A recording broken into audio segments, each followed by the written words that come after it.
One of the unique concepts from Heir to the Empire are creatures called the Ysalamiri. They are lizard-like creatures that are known for their ability to repel the Force. We see it in action when Joruus C'baoth attempts to use the Force lightning on Thrawn, but the attack gets repelled.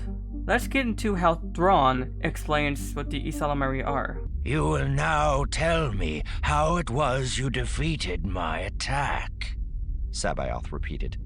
A slight grimace, quickly suppressed, touched Thrawn's lips. It's quite simple, actually. He looked up at the Ysalamiri wrapped around his shoulders, reaching a finger over to gently stroke its long neck. These creatures you see on our backs are called Ysalamiri.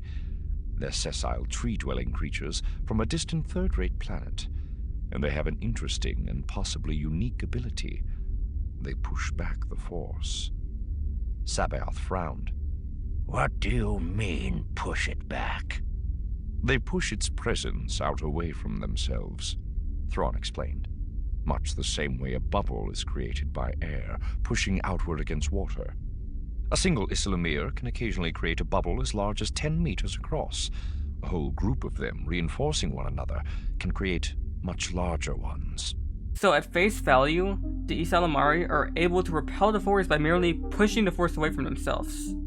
However, there was a major issue with this reasoning. The problem is that the Force is created by living life forms, and it can't be pushed back in the way Thrawn is describing it. Since I have the 20th anniversary edition of Heir to the Empire, the book included annotations from Timothy Zahn. In particular, Zahn explains how the Ysalamiri repel the Force actually, since the explanation that Thrawn gave was inaccurate.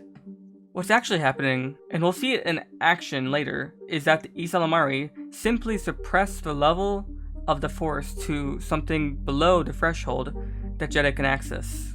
We can see this explanation making more sense when Luke gets captured by Carday, a smuggler. He couldn't sense getting attacked from behind and isn't able to use the Force at all because there are several Ysalamiri in the area, and it is explained that the more Ysalamiri there are, the further the range is.